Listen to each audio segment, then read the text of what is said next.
The Bears are who we thought they were. That's why we took the damn field. Now, if you want to crown them, then crown their ass. Bears. Stafford down the middle is intercepted. DJ Moore. Overthrows and intercepted for DJ Moore. Will I see you again? When he throws, it is intercepted by DJ Moore. Pushing up the hill, searching for the thrill. Takes the snap from his own end zone, lines up, throws, into traffic, it is deflected, picked up by DJ Moore. On the 10, 5, end zone. Touchdown! Touchdown Bears! DJ Moore, pick 6. You are tuned in to the Chris and DJ Show with former Chicago Bears nickelback DJ Moore. What's going on, everybody? Welcome back to another episode of the Chris and DJ Show. I'm Christian Schanfeld. He is former Bears nickelback DJ Moore. What up, dog? Who do we have with us, DJ? The littlest addition. I got 4 kids. This is my youngest one that always stays awake until my wife get here. She'll be 1 Sunday. Oh, Carter nice. with a K. So Happy yeah. birthday. Unfortunately, Talk about you don't like them. You don't like Trubisky. Oh Lord, they start early, man. well, DJ. Yeah. Unfortunately, things aren't very happy here in Chicago. The Bears are 3-3. You would think they were 1-5, 0-6, specifically just by the way their offense has been playing this season. They are 30th in the league in total offense.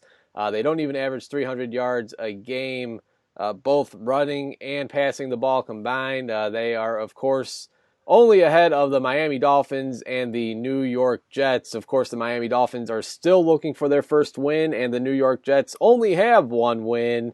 Bears are 3-3. They fall to the New Orleans Saints on Sunday at home, coming off of the bye week, DJ. So they had 2 weeks to prepare for these Drew Brees-less, Alvin Kamara-less, Jared Cook-less Saints. And they got absolutely dominated on all 3 phases of the game, kind of like how we spoke 2 weeks ago against the Oakland Raiders in London. Wash, rinse, repeat. It was almost the same exact thing. It actually was a little bit worse Sunday against the New Orleans Saints. I mean, there's no rhythm, and that's kind of been a key word that we've been talking about this whole season, but there's no rhythm on any of the 3 phases. I mean, right out the gate, after the first offensive series, I mean, you already see Mitchell Trubisky. He's looking lost out there. He's playing with some sort of wrap on his bad shoulder that he injured a few weeks back against Minnesota. And you get a 3 and out, and then your punt gets blocked and recovered by the Saints. So right off the bat, it was a bad start for the Chicago Bears, and it didn't get any better from there. Yes, the final score was. The final score was 36-25. That's what was on the scoreboard. It was not that close. The Bears scored a couple touchdowns in garbage time late in the game when the game was already more than well than over. But anyways, Bears lose this one to the New Orleans Saints again, 36-25. A lot closer there than it actually seemed watching the game. DJ, the Bears only ran the ball 7 times. The fewest ever in a Chicago Bears football game by the beloved team. And, of course, Matt Nagy had a lot of questions to answer following the game. Again, we've pointed this out in the past as well, DJ. He says the right things, but when it comes back to actually proving or meaning what he said in game time during the games, we don't see it. A lot of problems here in Chicago, DJ. A lot of people upset with the Chicago Bears. A lot of people referencing the John Fox Bears. A lot of people referencing the Mark Trestman Bears when talking about this 2019 Chicago Bears team led by Matt Nagy. What were your takeaways from Sunday's game against the New Orleans Saints? And again, the Bears are 3-3. They started 3-3 last year. We've seen how they finished 12-4. This seems to be a totally different story, though. And of course, we know their schedule is a lot tougher than it was a year ago as well. Like, we were the first one to say that, compared to Trestman and those people. Like, it's hard. It's hard to really fathom. Like, really good coaches off bye weeks are really good. 2 weeks, you're struggling. You got beat up on both sides of the ball, and you come back and get beat up on both sides of the ball again. Now, to me, it's more a surprise at the defense, because I predicted the game to be 9-6. I didn't think Teddy Bridgewater would do much of anything. I didn't think with the Latavius Murray, even though he has always been a really good running back, I didn't think he would come out and get 4.4 yards a carry. Like, I didn't think that you would let their star receiver go for over 100 yards. You know what I mean? Like, it's just like everything that I didn't expect to me from the defense, happened. Now, again, I think early in the game they were stopping them, but if your offense continues to go 3-and-out, that's going to give them more opportunities to get yards on you. Now, on defense, again, for a couple of games, it seemed like, you know what, you got depth. Other guys can step up. It just ain't the same. It ain't the same when Akeem, is it Hicks, right? Yes. Yes, I don't know why in my head I'd be thinking Knicks, but I don't know. It ain't the same when he's the one. When it's different when he's the one out there plugging the hole and it's somebody else. Because when you got that, I call it that Fitzpatrick magic, where if I throw you in a couple plays, you'll look really good.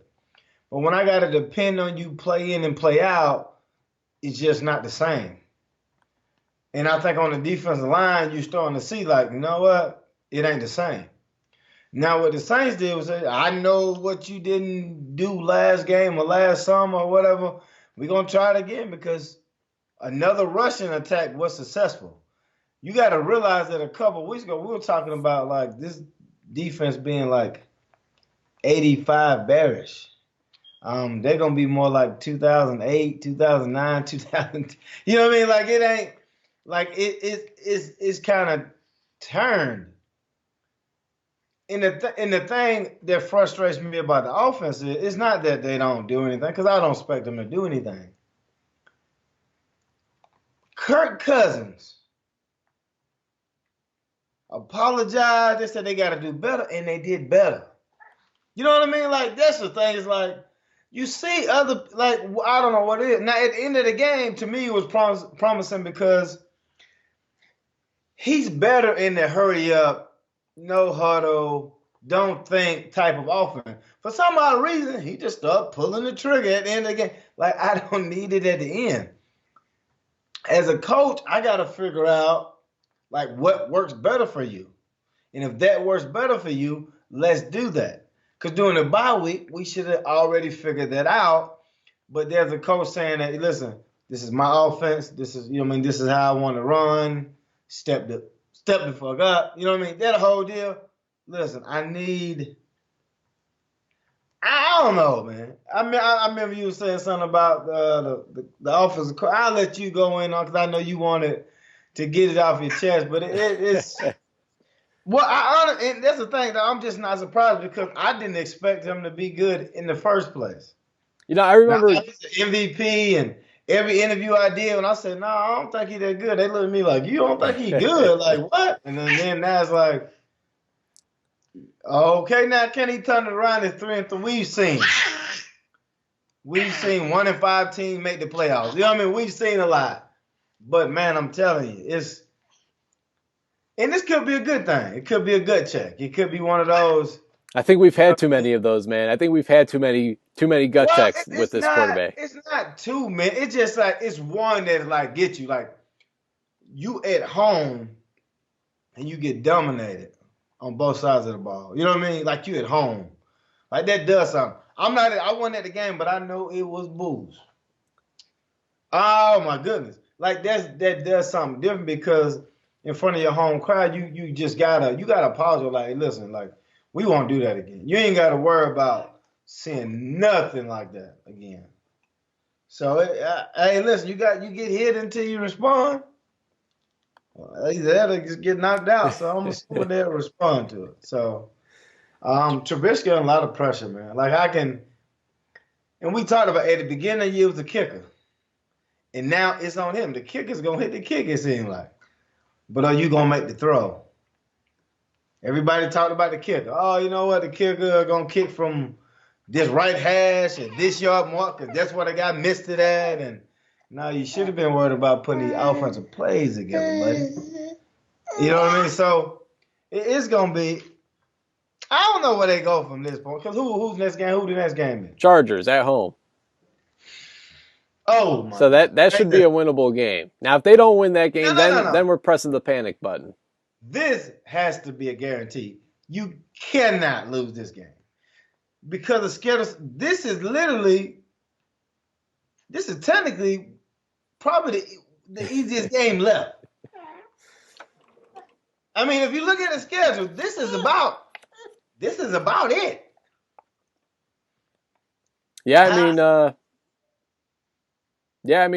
Besides Chargers, you got the Giants game, but besides that, Chargers are. Okay, yeah. So it's one. Exactly.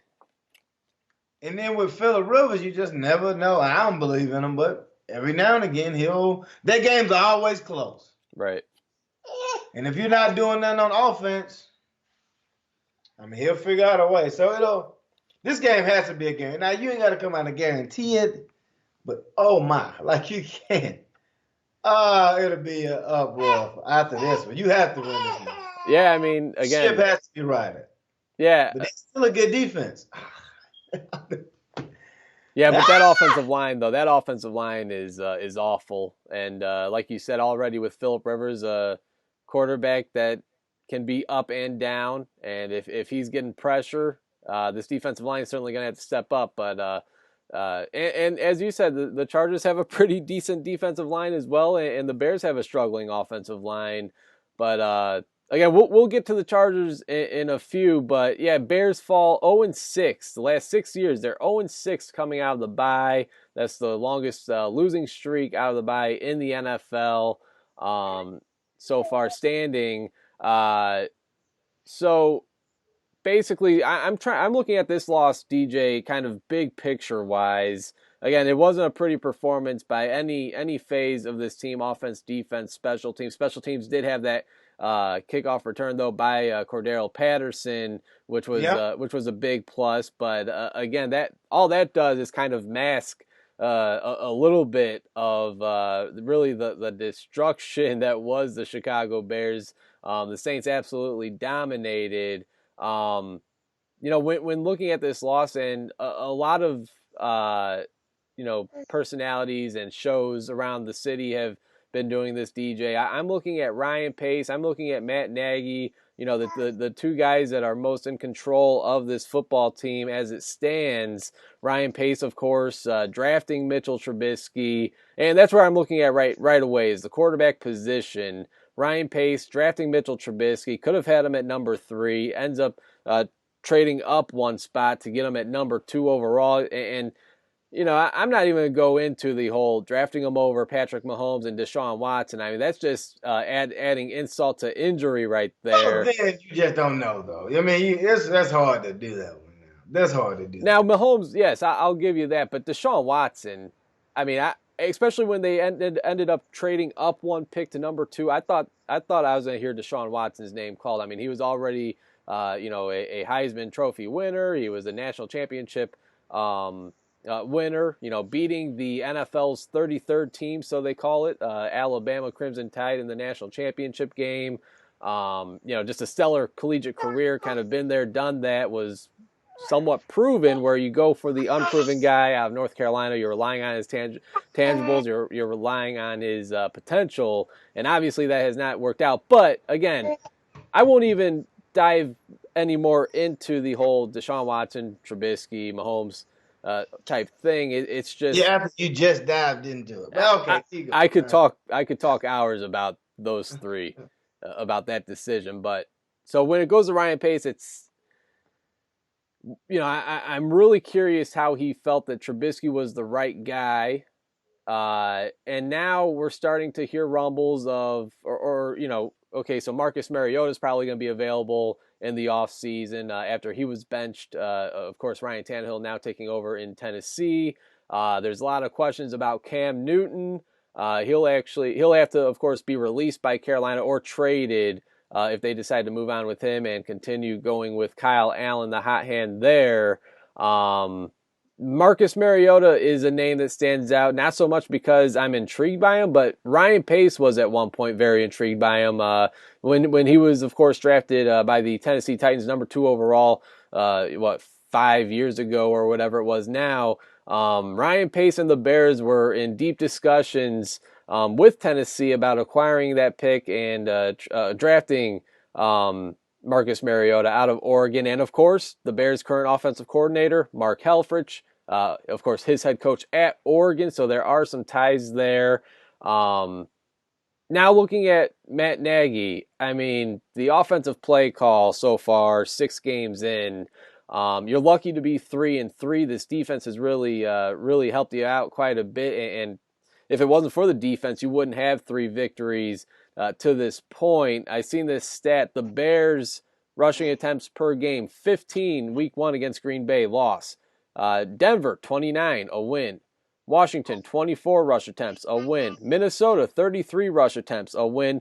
Oakland 17 rush attempts, a loss. New Orleans 7, a loss. So I mean, that right there, that's telling you got to get the ball in the running back's hands at least, split carries, whatever you got to do. Make sure you're running the ball at least 20 times a game, and you're in good shape. When Trubisky throws the ball 35 plus times, the Bears are 1-8 over the past 2.5 seasons that he's played for this franchise. And one more thing. I mean, there's been so much talk about how Jordan Howard did not fit this Bears offense, where I'll give it to you. I mean, don't get me wrong. I'm not crying over the loss of Jordan Howard, but then you go out and draft your the perfect fit for this offense at the running back position in the 3rd round in David Montgomery out of Iowa State, and he only gets 2 carries against the New Orleans Saints. And he did fumble one, but right away after that fumbled play, you lose confidence and you don't give him the ball not one more time in the ball game. And this is a guy that we've all been wanting to see more of. They held him out in some of the preseason because he was supposed to be the real deal, and he was supposed to be a potential offensive rookie of the year. And at this point, he is nowhere near that. And not to mention Tariq Cohen or our buddy Mike Davis, Run DMC, we like to call him, that we've never even seen out on stage yet this season, DJ. But and then Matt Nagy meets with the media and he says, "Hey, look, I'm not an idiot. I know we need to run the ball. We can't just run the ball 7 times." Well, that's exactly what you just did, and you've been saying this. It's been a broken record. You've been saying this week in and week out, and you're not fixing the problem. So is it time to change the play caller? I mean, Matt Nagy, only being in his 2nd year as a head coach, I don't see him relinquishing his play calling duties himself. I don't see Ryan Pace going up to him saying, "Hey, let's give whether it's Mark Helfrich, the offensive coordinator, a shot, Dave Ragone, the quarterback's coach, a shot," who Nagy did have call plays in the preseason. I don't see that happening, but there needs to be a change. Whether Matt Nagy needs to look himself in the mirror. It all starts with him, with the struggling of this football team. It all starts with him. It all starts with the quarterback. You have to know what to do, what you can do with Mitchell Trubisky, and how to get this offense moving, DJ. I'll go ahead and let you go. I mean, looking at... So, say, what's your question again? Let me. It wasn't necessarily a question. I guess it was just more so just a little rant where, I mean, it falls on the big time decision makers. Obviously, Ryan Pace. He's got so much credit for bringing in some of these pieces. Locking up Akeem Hicks to a deal that now looks like a team friendly deal. Bringing in Khalil Mack, but at the end of the day, when you don't have the quarterback, this is an offensive friendly league. This is a quarterback friendly league, and when you don't have the right guy at that position under center, DJ, you're only going to Yeah. get so far. I mean, again, unless you're the 85 Bears or the 2000 Ravens defense, you're not winning anything unless you have the right guy under center. And again, it's easy to look back and say, well, we could have had Mahomes, we could have had Watson. We don't know what they would have been like here in Chicago either, spending a year under John Fox and company, and now with Matt Nagy. But now looking at some other options, possible options for the future, that whether it's a Teddy Bridgewater or Cam Newton, whoever. Do you trust Ryan Pace to get the right guy under center? Because this is the same guy that paid Mike Glennon $18.5, $19 million last year. He's the same guy that traded up and drafted Mitchell Trubisky. And do you trust him to get that position right? Well, And then do you I trust Matt do. Nagy to work these pieces? Well, I do. I think even with the Glennon thing was more so like, hey, he's a solid backup, and if he need to start a couple of games, he can. But if Trubisky's a guy, like even Trubisky's rookie year, like he showed a lot of promise, like in the preseason. He was just kind of like natural with it, like you like, man, this guy can play a little bit. Now you got to realize too with Trubisky, in college he only started 1 year, and when he did really good, he ran the ball a lot, and that kind of got him going. With him being injury prone, he can't do it. Like you see the confidence come out of him when he runs, but he's still a young quarterback. There's a lot of other quarterbacks that might have started for 3 or 4 years in college and then came. But essentially, he's just kind of getting done with his college years now. I mean, he only started the 1 year, so really he like a junior right now. Is essentially what it is. Some quarterbacks take a while to develop, but can you? Are we patient enough to see him through the struggle? Most times in the NFL nowadays, you're not. The only quarterbacks you're going to let struggle is the veteran ones. You can let Rivers struggle every year. You can let Eli Manning struggle every year, I guess, until this year. So you can let certain quarterbacks struggle, but in the NFL, you got to get to that point to earn the struggle, and he's not at that point. So now it's okay. Let's go and find some people. Is Bridgewater a viable guy? Maybe. Is Mariota? Maybe not.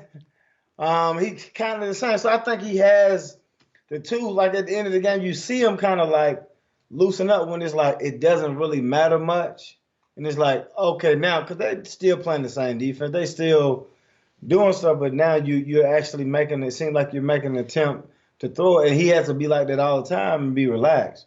And whatever the coach need to do, the GM need to do, step in there and talk to him like, listen, we understand you developing. Like go out there and just play, man. Like we have no one else. We plan to have no one else. Like just go and play. You don't have to worry about it. You don't just go and play. That's it.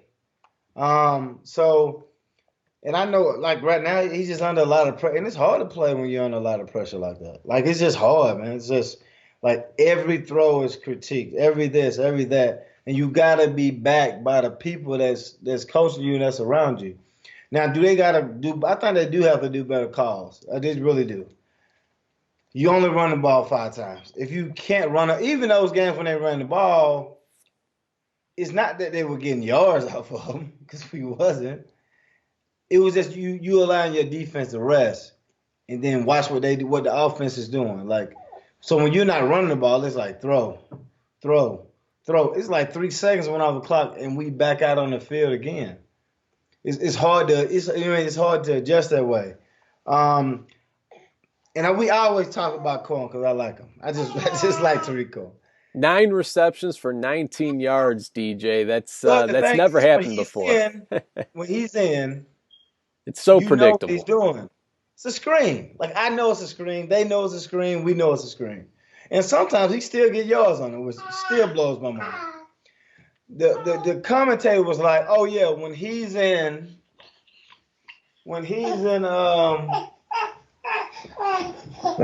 the slot, they're gonna have they're gonna treat him like a receiver." And I'm listening to the guy say it because I'm sitting there thinking to myself, I've seen Sproles with the Saints and the Eagles terribly, even when he was with the Chargers, obliterate the league because you're a back that can do everything. We've seen Danny Woodheads of the world, or any running back, Lewis, or even what's the guy's name now? And How about Taysom Hill, the Saints guy? I mean, he's a quarterback, slot yeah, but receiver, you have running guys back. where you can't really just put. Now he's more so like he come in and out. I mean, these are guys that like, I mean, they tear it up. What's the guy name from the Patriots that he always seems to show up in the playoffs? He's James like White. 28. Yes, that type when he come out the backfield, there's a linebacker on him and they are terrified. I watched him against Cohen against Minnesota, and I think it was Anthony Barr maybe. I mean, he's terrified because I can't guard him coming out the backfield. It's just they started to double team him. But as an offensive play caller, you got to have the scheme set up for that. Like, don't line him out. Like, make the defense, make a linebacker play him. Don't put him in a situation where he got to go against a cornerback, which he can do, but it's speed on speed. Like, make mismatches. The one bright spot of Robinson seems to always be open and always catching passes. We still not using Gabriel to his ability. Like, you that fast. Throw the ball, throw it somewhere deep. I don't know, something. But I think it really just lies on him right now. I think I honestly, and I was leaning more Trubisky, but I'm really leaning more. Nagy has to set the game up in a way that'll make him successful. Because I feel like, say if Trubisky was in Kansas City or something, I feel like he would do better with Andy Reid. Does that make sense? Absolutely. I feel like he would like make it work. Now with these young play callers, and we seeing them across the league, even with the Rams, and I mean they struggling now. Like after we get some film on you, your play calling don't look the same. It don't look as cool. These simple plays look real simple. We had this whole thing with Chip Kelly where it kind of seemed like, man, what's going on? And then all of a sudden, like we figured it out. And this offense, man, every defense, like literally every defense we played has had our number. Even with Washington, like we still got like a lot of breaks.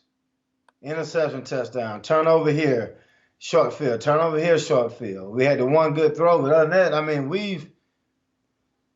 there's been a struggle, consistent, 6 games,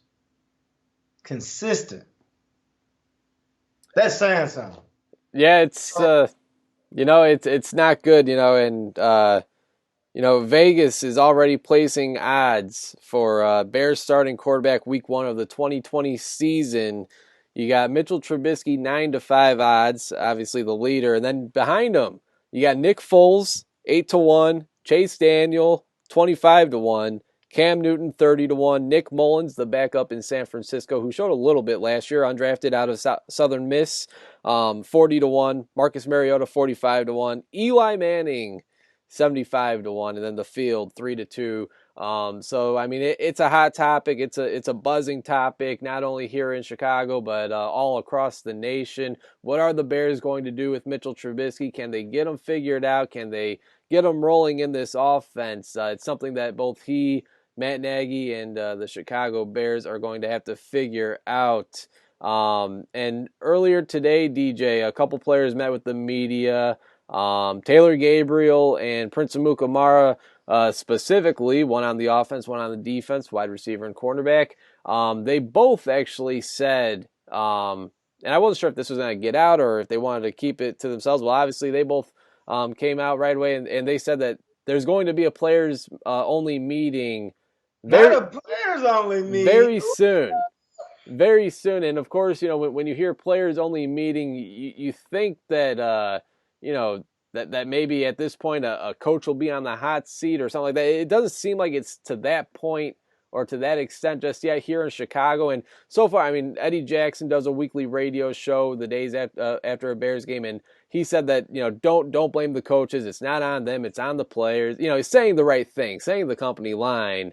Whether he truly feels that or not, I don't know. But a players-only meeting, that says a lot to me, DJ. It sounds like that kind of caught your eye a little bit there as well. What needs to be said to this Bears team? I'm gonna give you an example. I've been a part of one of these, I believe. I was in Carolina. I think we were maybe 1-2 or 1-3, and I think that was the year they actually ended up maybe going to the Super Bowl, maybe. And I think it was Dave Gettleman was like maybe first year or something like that, or it might not have been a Super Bowl. It might have been a year before that, but I think they made the playoffs. So Steve Smith called a play on the meeting, and he was going in. You know what I mean? So he just really just and to summarize it, he was saying like, hey man, listen, if you don't do your job, there's going to be a likelihood you going home. He said, I'm probably not coming back.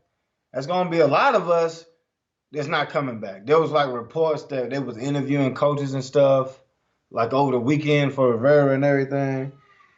And they was like, well, when the coaches leave, like the majority of y'all will probably get cut. Like the best thing for y'all to do if you want to stay in the NFL and you want to be, a player, you need to turn it around. Because when you win, there's nothing that they can say. They can't send you home. You can't send you home when you're winning. Now, this is for this team, though. It's two different conversations, though, and it can go a lot of different ways. Because as a player, you can take it a different way. Because if you're on defense, it's like, yeah, we need to step up, we need to do better, but we've been doing what we supposed to do for the most part. What about y'all? Like, what have y'all been doing? So who's saying something? So does Trubisky step up and say, hey, listen, I ain't did nothing. Like, this how I see it. This person is like, hey, listen, I ain't did much of anything, man. I appreciate what the defense is doing. I'm gonna get it. Like, and if I don't get it, man, listen, I'll go down guns blazing. Like, I'm gonna try to figure out whatever I need to do to figure it out. I'll do that. Like, I have to do that. Like, for the team itself. Now the defense, they'll talk, and like the last two games ain't like, this ain't us. Like, this ain't what we about. Like, we don't give up like 97 rushing yards or 270 yards to Teddy Bridgewater, 23 for 28. Nuts. Like, and the funny thing is, if it was Drew Brees, he wouldn't have threw for nothing close to that. Like, that was the thing would have been. You know what I mean? Like, you've held better quarterbacks to lesser, but you struggle. Now, you got to also talk about even when, I think when they played the Redskins, they gave about 300 yards passing too, a little over 300. So it's just really like a self-check. Because that's the guys that got to go out there. And I tell the kids now, when I be coaching them, or when they mad at the coach, like, listen, man, no matter what the coach call, he right. It's your job to make him look absolutely wonderful. Because you out there, like, I'm watching film. So when the coach call a play, I know what he thinking, and I kind of know what they thinking. Like, you got to watch film enough. Like, it's Trubisky watching enough. He's like, listen, what I got to do? I can watch more film. I can watch more everything, because if you get the game in your head to slow down, because you can see it happening. Like, man, this look weird. Like, I see what they doing. I see what you're doing. So it just a chin check, man. You know what I mean? And the right players got to stand up and talk. To me, Gabriel and Mukamara ain't the right players. It's two cats that ain't really did much of anything. And Mukamara seemed like he took a couple steps back this year, to be personally honest and watching it. Like, if somebody getting called on, this seemed to be him quite a bit. But if they the leaders in the locker room, because now when I was there, it would be like maybe like an early. It was somebody that you just know, like you need to stand at attention, like right now. Matt McAttack don't seem like a guy that would get in front of people and talk. would make it perfect. He's what do you think about this? Khalil Mack has yet to meet with the media following a Bears loss this season. No, I think it's smart. If you don't have nothing good to say, I wouldn't say none of that. Honestly, you know what I mean? Like, in his interviews, he's not like a beat around the bush guy. Like, he's like, you know what, we may not want to have him on that today, because I think he plays angry. Everything about him is just like, hey, listen, I'm just ready to get at it. Like, what you doing? Like, I'm ready to get back at this week. I didn't do anything last week. And he seemed just angry. And I wouldn't. I mean, sometimes it ain't that thing. You know what I mean? You know what I mean? It's a certain play. But if it was him, if it's a guy like him that'll stand up and say something like talk, like just get at the heart of people because they'll listen. Like when he talk, you'll listen. Because if you say something, it may not go well. You know what I mean? It won't be like somebody else over here like, this cat. Like when he talk, you listen. And I think from a team, I think he could be the only one, to be honest with you, like that would demand that. And I think Trubisky could say something and like with them listening to him about like, hey man, I just gotta do better. You know what I mean? But when he stand up and say something, I think everybody will pay attention. And that's what I think it'll take. Like Taylor Gabriel and Mukamara, nah, I don't think so. But you know, they might be good speakers, so. You mentioned people, that may have been struggling, like Trubisky struggling, but he should be a player that stands up. I don't think Roquan should be a player that should stand up and say anything. Obviously, just a second-year player, but he's another one of these players that has really been struggling the past few weeks, really ever since this incident where he missed the Minnesota game, and then he came back, played in London against the Oakland Raiders. Didn't look too hot yet. Sunday against the New Orleans Saints, another very struggling game for Roquan Smith. Just kind of looked lost out there. You wonder, or at least I do, how much of this has to do with whatever the off-the-field incident was. We've yet to find out exactly what that was. You got to think at some point, maybe even after the season, who knows? You got to think at some point that'll get out there. But again, Roquan Smith, I mean, even just looking back to week 1, doesn't look like the same Roquan Smith. We've seen what Nick Kwiatkowski was able to do in Minnesota. I'm not saying bench Roquan Smith for Kwiatkowski or wait until Roquan gets right or whatever, but do you think they should maybe draw up some more packages on the defense side of the ball where they can include Kwiatkowski in on the defense side of the ball alongside Trevathan and Roquan? Well, I guess you could, but I mean, even with Rokowski, when he was doing good, he was doing what? He was going downhill. Right. And that's what Roquan Smith is. Like, he's a downhill player. Like, send him on blitzes. I mean, he had, his first year, like, almost 120 tackles, about 5.5 sacks or so, and something like that. Like, he's downhill, and now they got him doing, even though he's athletic, he's not athletic to the point where he's going to just get out here and guard running backs and tight ends. You know what I mean? So that's what he's struggling at. So now when teams know you like to tackle, well, they're not going to just send their running back to get slapped by you. They're going to make you guard him first before he do anything, or make you guard my tight end, because they're going to – my job is to find a weakness in your defense, or the weakness in, like, what you do. Same thing with Khalil Mack. What do? Like, you don't run away from him because he's going to run it down. You don't do play actions. He ain't going to go for it. He's going to come straight to quarterback. You run at him. You make them fight off blocks. You make them take on double teams. You make them do that, those type of things. So with Roquan, I mean, you can work the other guy in, I think, probably to motivate him. But I think it's the same way, because eventually, so you in his place, can you do this? Or are they going to allow you to do that? It's a coach's job to put your players in a situation to succeed. And if I know that he is better rushing, I'm not going to put him in a situation where he got to cover a pass. And if I do, I'm going to just sub a nickel or dime package in and let somebody else do it. Like, it's pointless to say, hey, let me let you do that. What is it, like a punishment or something? Like, no.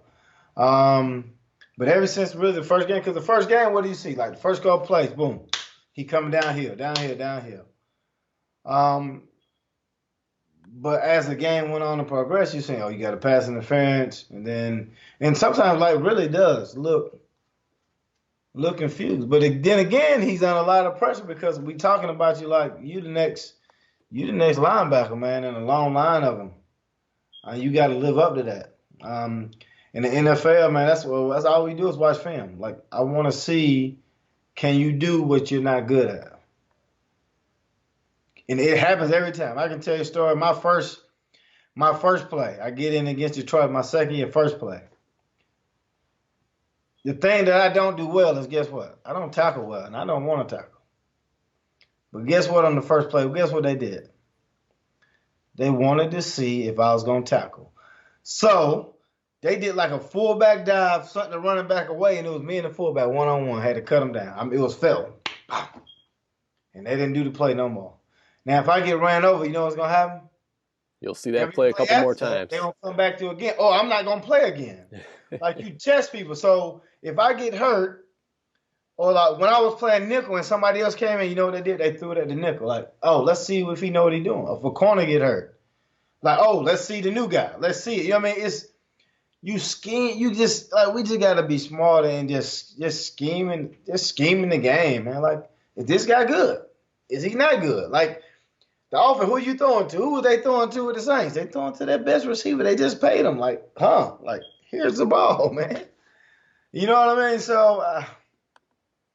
He's got to do better, man. And that's offense and defense. But you got to put your players in the situation to succeed, man.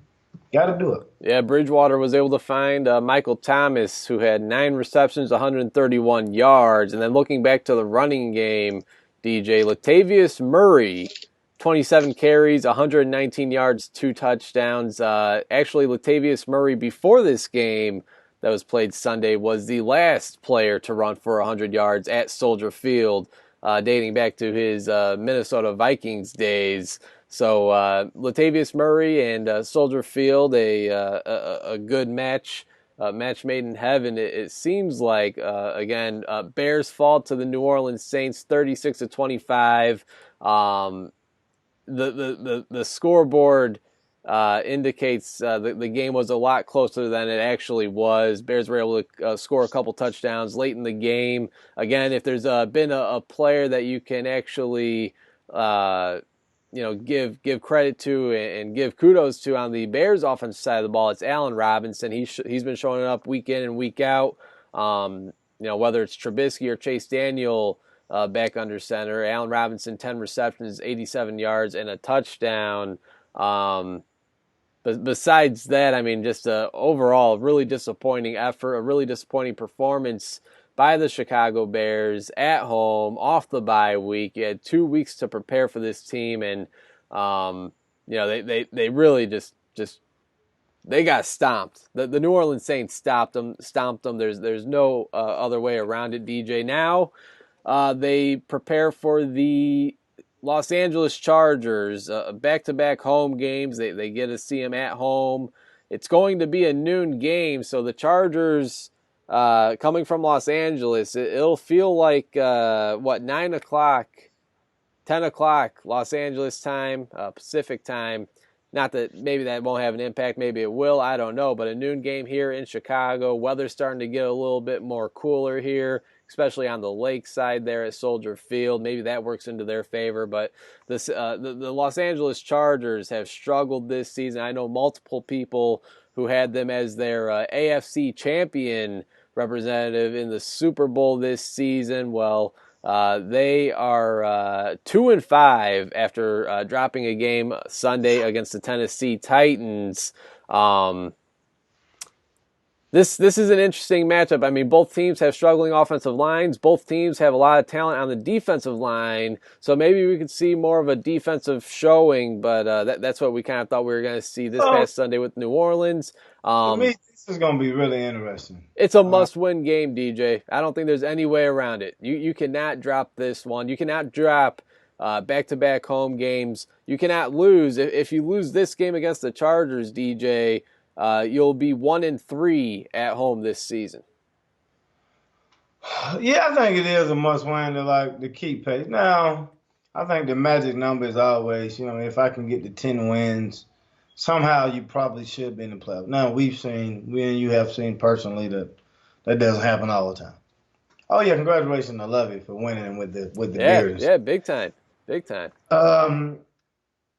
The, You said it. We'll get back to that. Lovey Smith, big win against Wisconsin. DJ, what do you think about Lovey Claus, man? What do you think about that beard? Man, I think I like it, man. You know what I mean? I'm a beard fan. I can't grow one myself, but I think it looked cool, man. He looked a little more recruit friendly, if that makes sense. Like he looked a little less serious than he normally always did. Like he always had a little look on his face, like even at the end, he just like, man, we won, man, get my head set. Like, no, man, like you've been struggling, like you needed this. Yeah, that was his first Like, first big time victory there at yeah. Illinois. So, I was happy for him. My wife said, "Look at here." But yeah, back to the game. Yeah, but yeah, granted, this game is into it. Like again, you're gonna play against a good defense. But to me, this game is more so about like our defense. Because the last couple of weeks, you've been giving up 100 yards. You can play against what's his name? Is it Ingram or Yeah, no? you got Ingram and Bosa. No, I'm talking about offense, running back.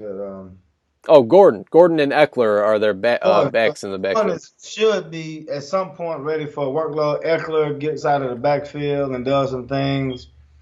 But you're going to get the same running scheme you got the last couple of weeks. They're going to try the same thing. I mean, it's literally right up the heart. And you talked about was Hicks, more important than Matt. And when you think about it, probably so, kind of. Because even when it's passing, it's pressure up the middle, it forces you to flush out. Like when a quarterback is unathletic, he can't step up in the pocket. Or even athletic, it lends itself to more sacks on the outside. Also, at the beginning of the year with Hicks, is like when you run that ball in the middle, you get one or you may not get any. So now everything 2nd and 10 is a passing situation because you want to get the short to 3rd and short. And then you don't get anything on 2nd. Now it's also another passing situation. When Matt was getting the sacks and making all the things happen, it's because teams wasn't rushing. You could imagine if our defense was playing our offense, oh my God, they would be the 85 Bears. Because if you're not rushing and you allow me to do what I do well and just pass rush, you know what I mean? So now when you're running the ball for 117 yards, I gotta stay disciplined. I can't just randomly jump in the gaps and do different things that wouldn't make sense for the normal guy, but it makes sense for me. But now you got to make sure, like, hey, you in the team meeting, like, hey, I need a 2-gap. Outside arm need to be free. I need to make the tackle. I need to, when you set this wall, you got to play a little more traditional. But you have to stop the run and do that. And that's going to be the important thing. I think if we stop the run, we win. If we don't stop the run, then it's just because it lends itself to play action and you can't get pressure. And if you can't get pressure on Rivers, they always have talent on the outside. It's going to eat you up. So I think this is one of those, Gordon is trying to get him some money. Like, if he wants some money, he can try to come out and show out. So, and I know he's been back a couple of weeks, so he should be almost about ready to get the full load. So it's going to be interesting. We're going to get the same scheme. So, and you talked about Hicks. I think we missing him. So, because that depth, we just talked about the depth. Like, when he was in, it's like, oh, I got a really good guy behind me. And then when he go down, like, oh, the guy behind him, he good, but he ain't like it still goes. It takes a peg down.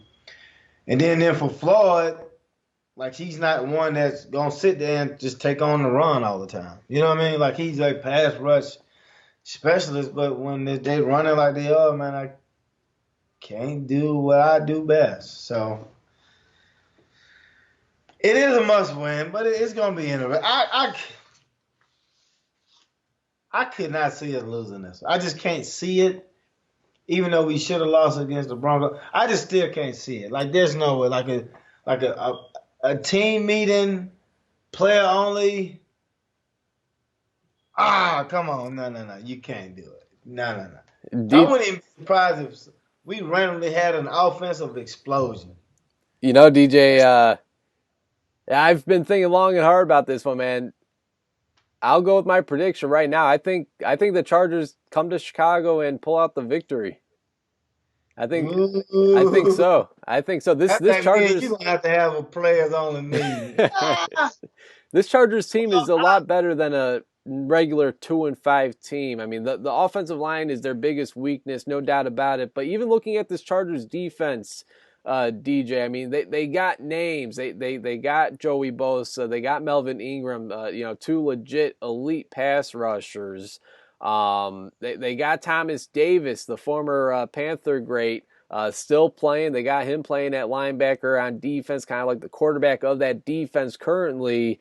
And they probably got, and this will probably, you'll probably like hearing this, DJ. They probably have the most underrated defensive back in their secondary, and that's Casey Hayward, a Vanderbilt guy. Of course, a former Green Bay Packer as well, but we'll let him live for that. But still playing great football there with the Chargers. I mean, they got names on this defense that, again, Mitchell Trubisky is the starting quarterback. I'm sorry, DJ. I mean, there was at one point I had faith in this guy, but again, it's a combination now of both him and Nagy with the play calling, and then Trubisky just, I mean, this Saints game was rough for Trubisky. It may have been his worst as a Bear. I know he's coming off the injury. I know he had the whatever it was around his shoulder during the game, but they felt he was fine enough. They felt he was healthy enough to have him out there playing. They felt he was a better option than Chase Daniel, which I'm not too sure, but okay, I understand it. We still got to see what he has. Still got to see if this is the guy for the future or not. So I'm not saying bench him for Chase Daniel. Go ahead, keep playing him, play him out the rest of the season, see exactly what you have in Trubisky, and make the decision in the offseason. But when you got Mitch Trubisky under center and you have a defense that, again, they haven't been awful this season. It's more so been, I think the offense has kind of let this team down a little bit. And obviously missing Melvin Gordon, although Austin Eckler stepped in and played well. But now you bring in Melvin Gordon on the offense side of the ball. Like you said, he's been back a few weeks. He's going to be ready for the full workload sooner rather than later. I think the Chargers team has a better chance at turning it around at this point than the Bears, I think. Well, this is what I would say. To me, and I'm gonna compare, and I think he throws better than this guy, but he's like a Tebow type guy. Because normally when the defense keeps it close, at the end he'll actually make the plays. Like he'll wake up from something. Like he like Sleeping Beauty. Like he'll wake up and he'll make some plays. And in the games that's been close, at the end, he's typically done that. Like even in this last game, at the end of the game, he's making plays, but we're not close enough to win it. Does that make sense? Like we're just not close enough. And if the defense normally keeps you close, we normally at the end make the play. So to me, even though I know you need offense, like to me, the losses have been on the defense. Like the Cowboys ain't let them score but 12. Like how do they get 36? You know what I mean? Like you're a different style defense. So I'm not worried about offense because I didn't truly believe it in the first place. So you knew that. Like going into the game, you knew you can't give up 36 points. You knew that. You knew the game before you couldn't do what you did. And you know this week you can't do the same thing. So for me, if the team's going to turn around, it's going to be on defense because defense is what won them the games last year. And at the end, what do? Trubisky make plays, and then we may win. Instance, same way with the playoffs last year. He's playing okay, but at the end, he what? Makes a couple of throws, win field goal range. The kicker misses a kick. So that's his thing. He's the Tim Tebow guy. Like he'll wake up, but you have to keep him close. And when you get into like that no huddle situation, he seems to be a little more at ease when it's just like, hey, snap it and let's go. Like snap, go, snap, go. Now, should we probably speed it up? Speed it up. Let him call a couple of plays or see the defense. Because when you speed it up, they can only run one or two coverages or three. Or if they had some plan that week where it's like, oh, we're going to do this, like it makes everything a little bit simpler. So, again, we talked about his in between here for him. It slows the game down because when you speed it up, the defense becomes more predictable. You can speed it up, slow it down, speed it up. Have a little tempo, have a little rhyme or reason to it. Let your running backs be your running backs. Let your quarterbacks be your quarterback. Let your receivers be your receivers. But all that being said, the defense is on the defense. Like We need the head coach to be the offensive guru that the city, the league has already tabbed them after 1 year. That's what we need the most, I feel like. And but yeah, I mean, as you said, I mean, everybody needs to step up. And again, it all starts with the head coach Matt Nagy. It all starts with the quarterback Mitchell Trubisky, and this defense needs to step it back up as well. The loss of Akeem Hicks. I mean, since he's been gone. You had the solid game against the Minnesota Vikings. Nick Williams, his backup, really stepped in and filled that hole very, very solid. Again, I think he had 2-3 sacks, maybe a couple tackle for losses as well. But since then, it's been a big issue. You allowed Josh Jacobs to run for 123 touchdowns and 123 yards, and 2 touchdowns. wow, he got to be For running Oakland. 23. 123 yards and 2 touchdowns against Oakland in London. And then, of course, Sunday you allow Latavius Murray to run for 117 yards and 2 more touchdowns as well. So this defense needs to figure it out as well. But again, I think we all are more confident that they'll get it figured out, and instead that the offense will need to step up as well. But DJ, let's get your final prediction, man. Chargers are coming to Chicago. They're playing a noon game at Soldier Field on the lakefront, late October, so the weather's starting to get a little bit more chilly out here, as the Chicagoans like to call it. What's your prediction for this game Sunday? I think we score with 30 points. So you know what? I'm gonna go at 30. I'm gonna go 30 to 17. So I think we'll actually put up some points. Who's playing quarterback that game? Trubisky. Well, I think the defense will make plays as well. I mean, it's like for me, it's all about the defense. Like if you want to be 85 bad defense, like just do your job. Like you can't give up 36. I don't care if the quarterback throw a pick every play, you got to stop them. And if they can't score on defense, you got to score. And we've seen that. So to me, it's all on the defense. I'm putting it all on the defense. You're the better unit. You got the money. Show me something, man. Spoken like a former defensive back. Yeah, okay, yeah, I'm going to go Chargers with this one, man. I mean, again, I think it's something that I said last week. Until I see it, I just won't. I can't believe it, and especially coming off this dreadful performance against the Saints, the beat up Saints, a team that you had 2 weeks to prepare for, and you come out at home and have that type of performance. You gotta think this only adds more fuel to the fire. So hopefully I'm wrong, but I'm gonna go Chargers, 27, Bears. I'll go 16. They'll get a double-digit victory. The Chargers will here in Chicago. We'll be right back here talking more about. The Chargers games are always really close, though. But you know what? I guess a blowout too. So I'm gonna stick with it. Yeah, they are, but that Bears team, I've lost a lot of confidence in them last week. We'll see if they can gain it back. Again, I'm sure they couldn't care less more about what I think, but again. Just stating my opinion. Everyone's opinion matters, is what they say. So again, Bears, dreadful loss to the Saints, 36-25. Now they get set to play the Los Angeles Chargers. Phillip Rivers is coming to town. 2-5 Chargers, 3-3 Chicago Bears. DJ, you're predicting a Bears win. I hope you're wrong. I hope you're right. Excuse me. I hope I'm wrong, and that the Chargers lose. I'm going with the Chargers. You're going Bears. Again, I hope you're right. I hope I'm wrong. And that we'll be talking about a Bears victory, and that they'll be above 500, because right now they stand at 3-3 at 500. So again, a must-win game. We thought last week was a must-win game, it doesn't get much more anticipating, and it doesn't get much more on the edge than this, because if the Bears were to go 4-3, they have a 51% chance at making the playoffs. If they go 3-4, they have I believe it's an 11% chance at making the playoffs. So if you want any chance, you have to get this win. It ain't played on paper. You know that.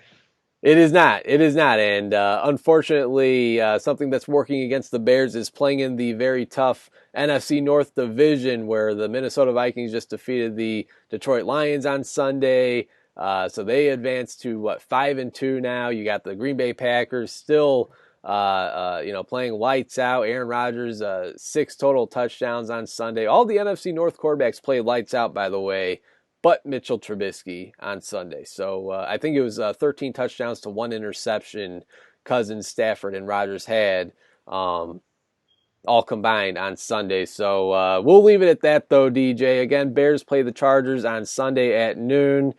You're predicting a Bears win. I'm predicting a Chargers win. We'll be right back here, though, to discuss that and much more next week. Thanks to everybody for tuning in, as always, whether that's on Facebook Live, Twitter, Periscope. You could, of course, check out the podcast as well on iTunes, Google. Everything. Yeah, exactly. Yeah, you heard DJ. Everything. Spotify, Google Podcasts, basically anywhere you can find podcasts you can find the Chris and DJ Show. Just search Chris and DJ Show.